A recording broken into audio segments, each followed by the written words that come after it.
Another business with a very, very dominant market share in the field of kettle safety. Now, you may not think that's a huge market, but you're about to hear otherwise, and the related activities. Strix Group IPO'd about a year ago. 8th of August last year. 8th of August. It's enjoyed a very good first year, and the CEO, Mark Bartlett, will now tell you why hopefully that progress will continue.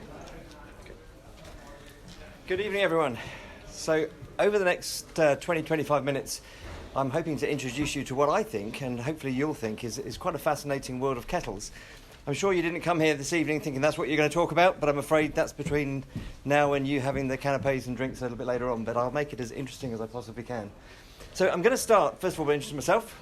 Mark Bartlett. I've been with Strix now for just around 11 years, took over as the CEO in beginning of 2015. I have with me here, for when you ask all those difficult questions over the glass of wine, our CFO, Rodriguez Wong, who's been with the company around 6 years as well.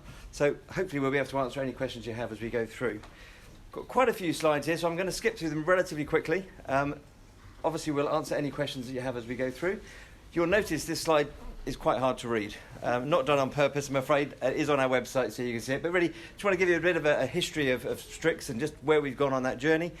Technology-wise, it's a very old technology. The core competency actually came out of the war and was used by fighter pilots, believe it or not. In those days, the fighter pilots had heaters in their suits, and they tried to get higher and higher. And as they got higher, it got cold, and they used to pass out, which isn't great when you're flying an aeroplane. So we came up with a technology which was a bimetal blade. Very simple technology that flips instantly when it gets to a certain temperature. And that allowed pilots to actually switch a heater on in their suit when they got to a certain altitude without affecting any of the communications or anything else, which is obviously very valuable, and allowed them to go that much higher and get the tactical advantage in the war. That is the same technology we use today, believe it or not. Strix, the founding company, actually came to start in 1950s, based on the Isle of Man. And Strix was actually formed in 1980 when there was a bit of a family feud, which we'll come on to as we go through this presentation, and then started to dominate the market to a market size today where we actually have over 40%, or just under actually 40% of the world market of kettles. Most of you, and maybe some of you, have not heard of Strix before. Actually, 70% of people in this room use a Strix kettle every day. You probably just don't realise it, so thank you very much, that's 70%. The other 30% is an opportunity for the future, which we'll talk about later on. In the history, a lot of things have gone on during the course of the history of Strix. We were one of the first companies, in fact, the first company, to bring in the fast flow filter in the sort of filtration systems. We have now produced over 2 billion controls since 1980, so a lot of kettles out there. We actually have a database of over 1,000 different kettles that we have sold over that period of time. We were one of the first companies to actually take legal action in China against China copyist players. Did that in 2010, believe it or not. And actually we did it again this year and won another 19 cases during the course of this year. So very, very, very good at protecting our patent technology as we go through. Last year was a particularly busy year for us. Having made the 2 billion controls, we also listed on AIM. Very successful for us. Previous to that, we were a private equity-owned company.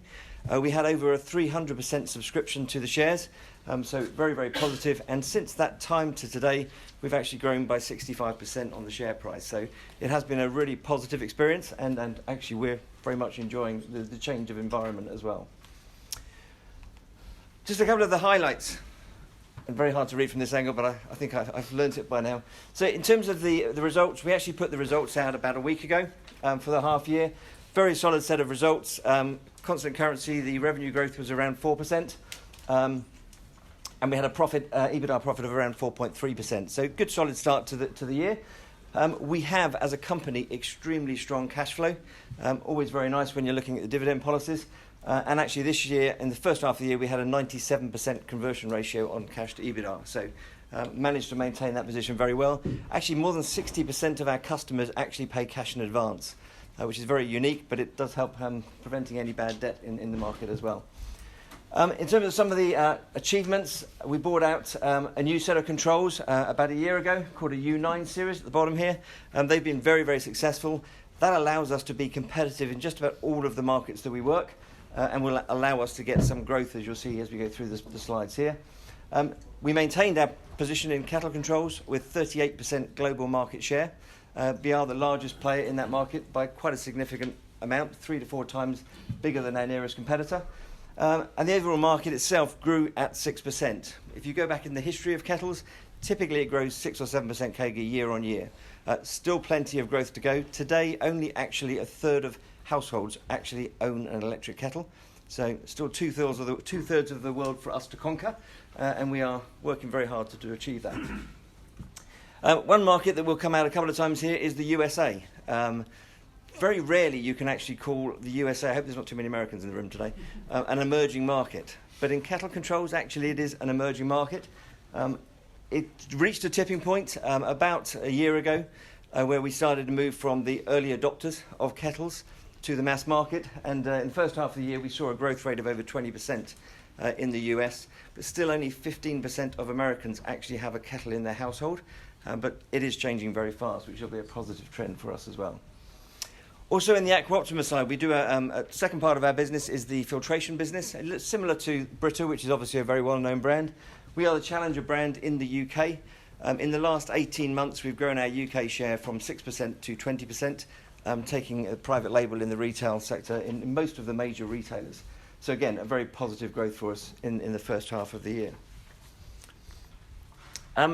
Before I talk about the market, let's just talk about the products. And I brought a bit of a bigger one here just so that you can see it from where you are over there.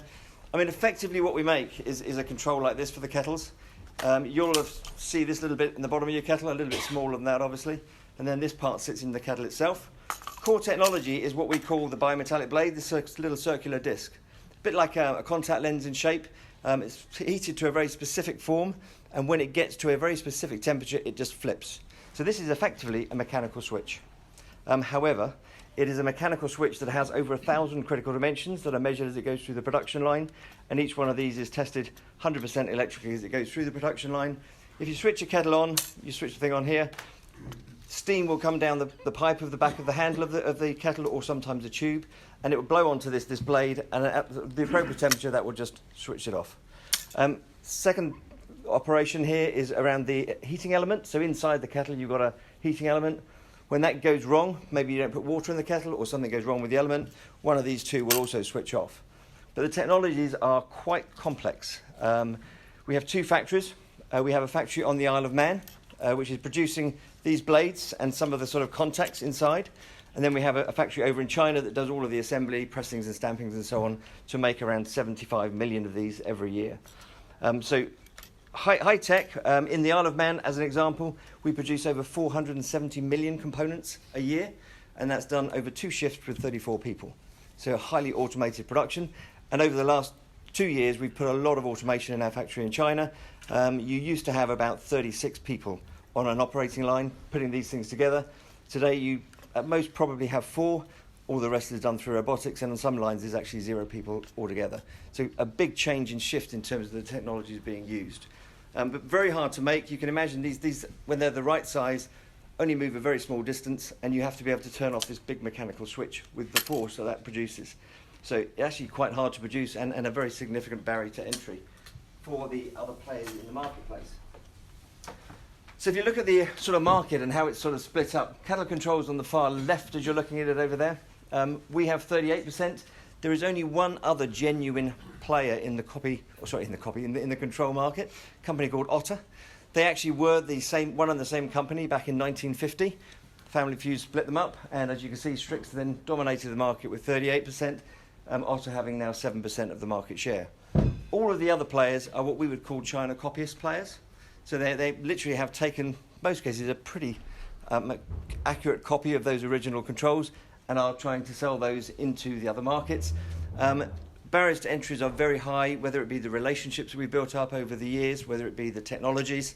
There's a lot of sophisticated technologies being used inside the controls.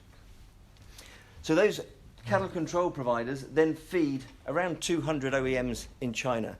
93% of kettles today are actually made in China, so the vast majority are made there. We deal with all of those 200 OEMs in China. We have a group of people that go and support them, but we actually sell controls to these people to put in kettles for all the brands and retailers around the world. One of the key parts to Strix is we are a component supplier. but we actually work right across the value chain in quite a unique way for our type of industry. So for the OEMs, first of all, when they started, we actually set them up. So 15, 20 years ago, all the kettles were made in Europe or in the UK, and we could see there was a trend changing. So we actually put an office in Hong Kong, and we started working with the copyist OEMs, who in those days were really very poor quality. We helped them to actually build kettles to a Western standard, and then we came back over to Europe, and we worked with the brands, Philips, Tefal, all the major brands, to get their kettles made over in China, and supported that process. So we have a really good relationship with the OEMs. We go in there, we help them with efficiencies. If they've got any root cause analysis, we'll help them try and solve that. We do industrial designs of the kettles, so we'll actually design the kettle itself. We'll design the heater where it's appropriate as well.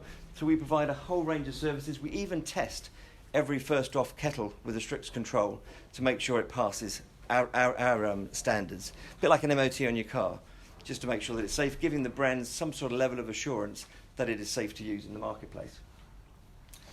It is quite a fragmented, obviously, with 200 OEMs, although there are, obviously the top 10 are by far the biggest players in that marketplace. And those OEMs then feed an even more fragmented brand and retail segment. We actually work with over 450 brands and retailers around the world, very few that we don't have some sort of relationship with. You can see some of the names here, with some very exceptional shares. So if you think of people in the UK, someone like a Russell Hobbs would have over 95% share of their business. Even when you go to the retailers like Tesco's and Argos, will have over 70% of their business in the UK and in export markets as well. Sort of services we'll provide to the retailers. First of all, we will take industrial designs to them, so we'll design kettles for them. You will go to somebody like Tesco's every 6 months and say, yeah, we think you're missing this kettle. Stainless steel maybe, $22. We think you should get it made at this OEM in China. And we'll link the two together and then help the OEM build that kettle to the right quality. In doing that, we never talk about our control price, of course. We only talk about the appliance price. And then we'll match the two together to get the optimum solution for the market, for want of a better word. In terms of the OEMs, actually in China, most of the OEMs, all but about the top 5, do not have any remote salespeople. So if an OEM builds a kettle and puts a Strix control in, with or without our help, we'll then take that kettle and take it to 450 brands and retailers around the world. So we are actually, in many, many cases, the part of the integrated sales channel for those OEMs. Again, giving us a very unique position in the marketplace. I don't think there's many component suppliers that sell their customers' products on their behalf. But it's been a very successful model and something we obviously continue to do. So looking at the market overall, we break the market into 3 segments. You start with regulated. That's places like France, UK, Germany, Australia, USA, places that have really strong regulation so we can protect any IP and make sure that the products are safe. Today we have around 61% share of that marketplace, and that's been quite consistent over the last 4 or 5 years. And the market is tending to grow somewhere around 3 to 5% per annum. So good growth position for the marketplace. One of the big drivers, as I mentioned before, is the US, growing at 20% per annum at the moment. And we actually have a 70% share of that US market. So very well positioned to secure growth as that comes over. Now they've gone past that tipping point into mass production. Less regulated markets actually is where our share is the least. We only have 19% share in the less regulated markets. That's places like Russia, South America, some parts of Asia as well. Historically, we really didn't have the right products to go after those markets without getting some risk of read-over of pricing and margin. Clearly, we didn't want to do that. We have now launched a whole new range of controls that will target that market, and certainly we would expect over the next 3 to 5 years to get this back up to maybe 35% share. And certainly we have the right tools to be able to do that, and we already have relationships with the brands in those territories as well. And then finally, China. China is quite a difficult country, as I'm sure you're aware. For Western companies, we actually hold just under 50% of the China market. So again, quite a unique position for us. And we have had some problems in China. They've developed this electronic kettle, which they actually refer to it as a multi-cooker. So it's like a glass kettle where you can choose different temperatures on. But in China, they'll put in soups, they'll put in coffee, that almost anything goes in there to sort of heat up. And it is, or was, starting to substitute our market. So this year we took actions, you may have seen an RNS go out earlier the year, against 19 separate appliances in China. We settled out of court in China. And as with all of the actions that we take, when we do that, the key target for us is to replace those kettles with Strix kettles. And in this case, we've managed to get all 19 kettles converted, and there's an agreement to supply Strix-fitted products for the next 3 years in those products. So we'll see a change in that going forward into the next year. The advantage of that, it gives us 3 years to really get to work with those people and try and demonstrate that we're not just the people that come and take actions against them, but we can support them going forward. And that's always been a very positive process for us. This is a slide always quite interesting. It shows you some of the sort of markets, a little bit hard to see up here. On the top here, it talks about the penetration of kettles in certain countries. Then it talks about the Strix share, and down here you've sort of got the volumes.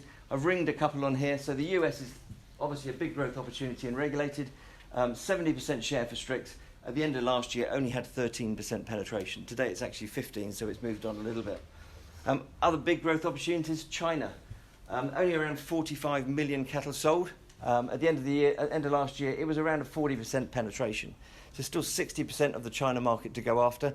It is one of the fastest growing markets, and as you can see, it's now certainly one of the biggest markets as well. A very good opportunity for growth. If you look at rice cookers in China, pretty much everybody with a power supply has a rice cooker in China. In 2016, they sold 80 million rice cookers. You don't get those in your hotels typically. You don't get them in your schools and offices. So kettles in a fully penetrated China market would be at least 100 million kettles. So very, very good opportunity for growth.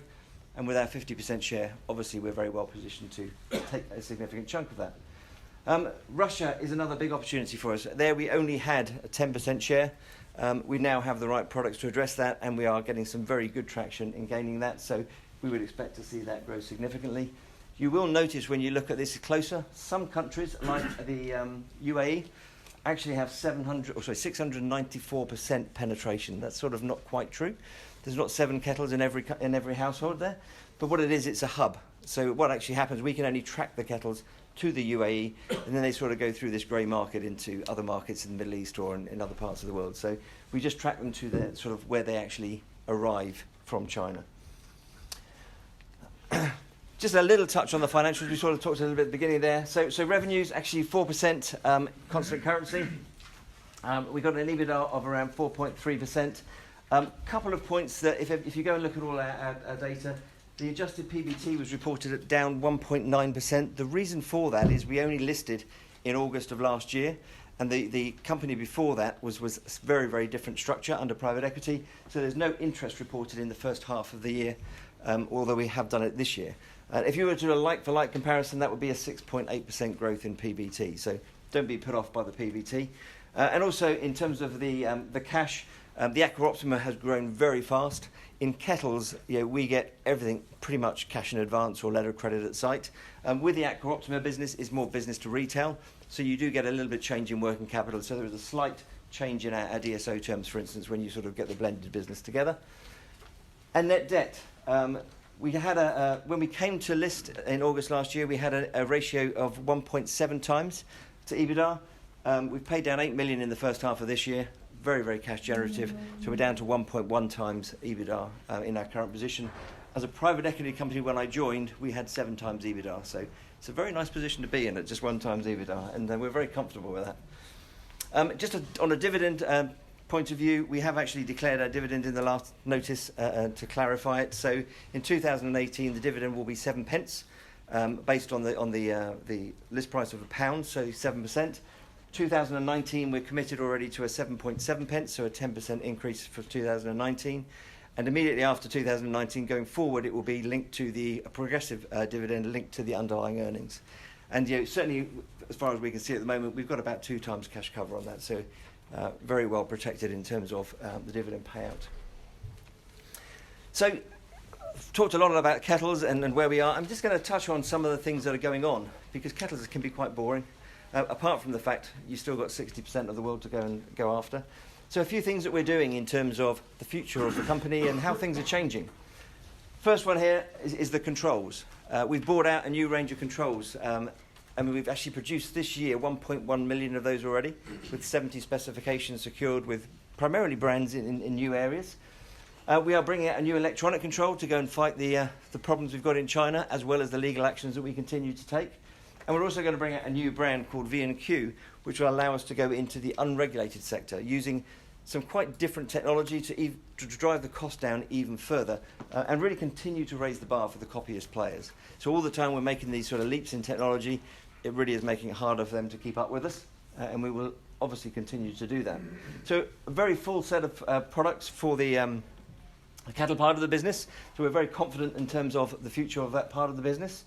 And then we have two other parts to the business, which we call others. Today, 90% of our revenues are kettles. And it's great core business, generates great profit, great margins, and very good cash. The other 10% is split into half. One is on what we call new technologies, and the other half is filtration. So in the new technologies, this is really looking at things like instant flow heaters. So where you can take room temperature water to boiling in 5 seconds. Not like the hot taps that you see in a lot of these sort of offices these days and so on, where you've got this big tank of boil or semi-hot water underneath your sink. This purely takes cold water and puts it into boiling water. And we have a number of technologies already out there. So this one on the far left-hand side, some of you may have seen it. It's called a hot cup. Been selling in the UK for about 7 years. Breville is the primary runner of that. Not that particular appliance, but the Breville appliance is actually the second highest volume appliance in the UK for boiling water. And what you do with that, you push a button, and 35 seconds later, you get 1 cup of boiled water, but truly boiled water. It uses steam pressure to drive it out into the cup. So very, very popular. But the consumer research that we've started to do since we've been listed is sort of telling us the consumer wants more than that. I mean, in fact, for us, most people that have a hot cup also have a kettle, so we sort of quite like that. But the consumer's now saying, no, we don't want that. We want something that actually is more like this model here, whereby you can choose. So if you want the energy saving of just producing 1 cup, you can press a button and you will just get 1 cup of boiled water, similarly in similar ways you had there. Or you can do it differently and press another button, you'll get a full kettle of boiling water. So very, very convenient to do that. Some of you may have seen in RNS, we've also expanded a little bit into coffee. One of the major appliance brands for coffee in America approached us several months ago because they want to upgrade their product. In America, the capsules are becoming very unpopular. They're very, very hard to get rid of. Yeah, they don't degrade very well. So people are trying to move to the bean to cup type philosophy in the coffee market in America. But they couldn't get the accuracy of the water or the dispense to give you that sort of perfect cup of coffee. So we have now come to an agreement with them. There's a collaboration, as you'll have seen from the notice went out earlier this year, whereby we are supplying that technology, and we're also working with the OEM in China to develop that product, which will come to the market the middle of next year. Also, some of you may have used the Tommy Tippy baby prep machine. That was a Strix design machine using instant flow technology. We did all the design. We project managed it through China for Tommy Tippy. Today in the UK, 1 in 4 children is fed with a Strix design Tommy Tippy machine. We're expanding that process as well so we can move into other markets, for instance, like China and the US, where actually the consumer demands are slightly different. In China, there is obviously lots of fear about the quality of water, and particularly things like baby formulas. So they want the whole of the feed to boil, and they want to see that boiling take place. So this machine will actually do that and still cool it within 2 minutes. So from the baby starting to cry to having the perfect feed, just 2 minutes, which has been quite a revolution in the UK. But over the next 2 years, we are going to expand this range of products, so go from that hot cup to fully automated machines that will sit in place of your kettle. They will give you instant boiling water. So from pressing that button, I say instant, within 5 seconds, you'll start getting true boiled water coming out of the system. Or you can have chilled water or variable temperatures for your green teas, black teas, and all those other types of variants that you can have.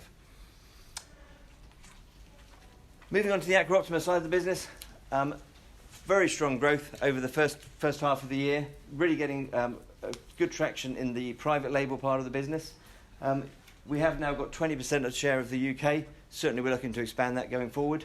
We're also looking at partnerships in Europe with people like Amazon to do private label deals within Europe to grow that part of the business. And we're looking at China. So we will launch the Aqua Optima product in China through our largest OEM in December of this year as well. So plenty of room for expansion and expecting to get sort of 30% plus growth of the Aqua Optima business going forward. Can't promise the 88% we had in the first half of this year. That's a bit too drastic.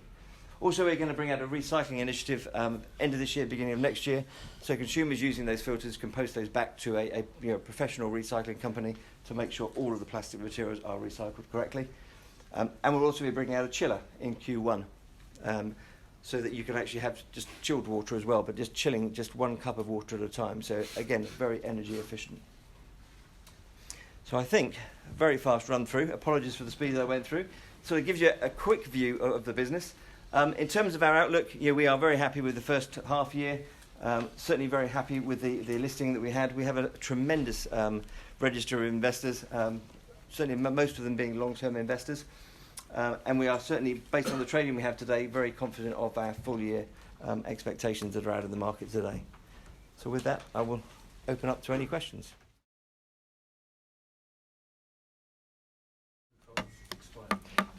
We have today around 150 granted patents still in the business. We're constantly renewing patents. The main one expired in June 2015. A really valid point, because a lot of people say, well, how are you going to stop all these copyist players coming into your market? Actually, since 2015, we've gained share from the copyist players, and we do that in a number of ways. One, we fight quite aggressively on the IP whenever they do break valid IP, but we also do a lot of safety testing. So we will go and buy something like 120 kettles every year. We will test those in our accredited laboratory, and if we fail, we'll then go to all the local authorities, the brands, the retailers, and say, this product is unsafe. So remove it. And in all honesty, the safety actions are much quicker than IP actions. Going through courts can take 3, 5, 7 years in some cases. Whereas if you can prove something is unsafe or doesn't meet regulations, it's a very quick way of removing products.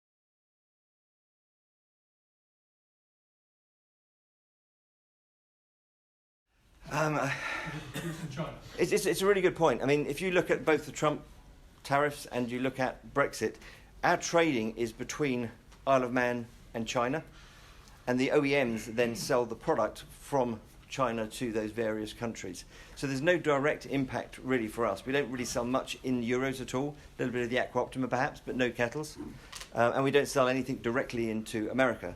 The only way it would get caught up is if you had something like tariffs on stainless steel or some of the core materials on the kettle itself. But frankly, if you look at a kettle in the US today, you can buy one at around $20, or you can buy one at $300. We really don't care because our control price is pretty much the same whichever one you buy. So normally in recessionary periods, people just downgrade. Instead of buying that Bosch Siemens, they'll go and buy a Tesco's Value, for instance. But to us, the volume is fine. Can I just make one point, actually, now you said that? The other thing that's quite unique to our business is tax. We are an Isle of Man-based company. So actually our blended tax rate, as you'll see in our reported numbers, is around 3.5%. We only actually have to pay tax on product that is produced in China and sold into China, where there's a 25% tax. So very, very low tax rate for the business as well. Sorry, this is jumping around us. Yeah, I can see you want to do for kettles what James Dyson has. Say a few words about. Absolutely, I know yeah. You can't be everywhere. I accept that. Oh, we can, and we are. Trust me, we are.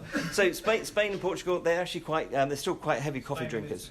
They're quite heavy drinkers of coffee in those territories. So actually, penetration levels of Spain are lower. That graph I put up here is sort of the top 10. So we sell to over 115 countries around the world. So we are pretty much everywhere.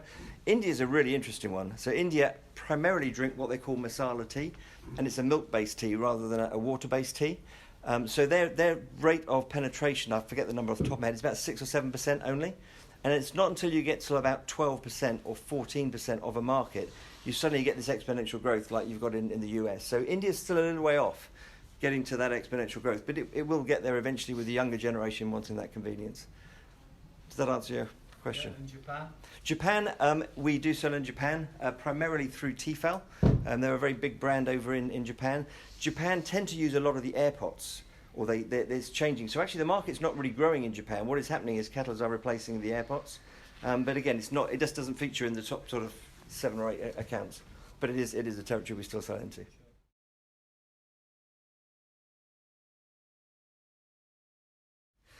That's a very good question.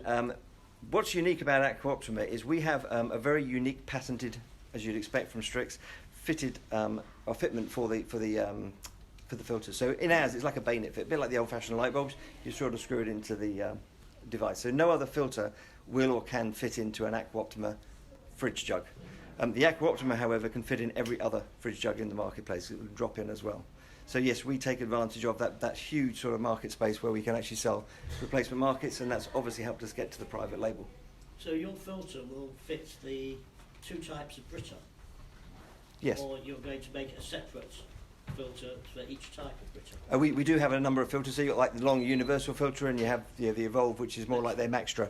So yeah, we have replacements for both of those, yes. So there's not a universal filter that's going to go in. One will have to buy a specific type for your specific For the type of jug that they've got, yes. There's only two or three, but you're right, it's just for the jug that you've got. Yeah.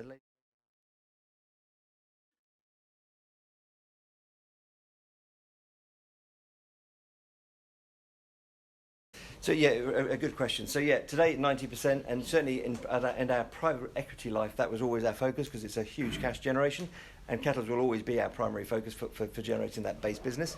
However, we would expect, or I would expect, to get in the next sort of 3 to 5 years to more of a 25-75 split between those other two segments, the filtration and the new products, versus the kettles. So certainly that is something that we're putting a lot more focus in since we listed a year ago.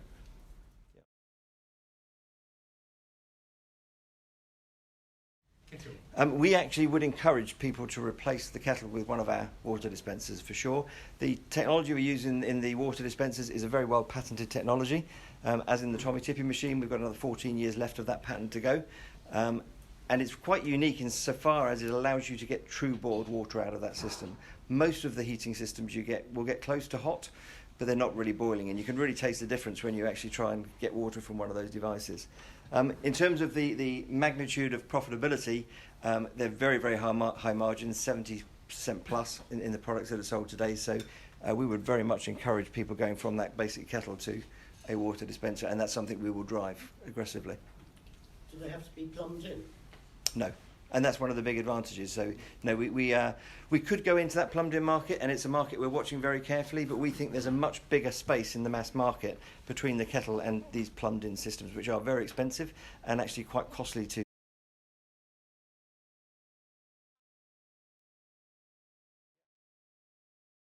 I mean, we actually produce electronic kettles as well, so we're in that market as well. In all honesty, the devices we have here are extremely effective because they're produced to very high accuracy and they're very, very low cost. I mean, today, if you want to replace one of these according to all of the international standards, you'd have to use something like a thermal fuse. That costs about 35 cents. It doesn't sound that expensive, but you need that for the protection, and it's actually quite slow to activate compared with one of these, which is instantaneous. So we do watch technologies very carefully, whether it be inductions or whether it's different forms. But today, we don't see an immediate threat. The cost of these is very low. How much would you mind saying? Like For the blades themselves, they're less than cents. I mean, they're very cheap. We produce 470 million a year, so yeah, it's very low cost, very well efficient process.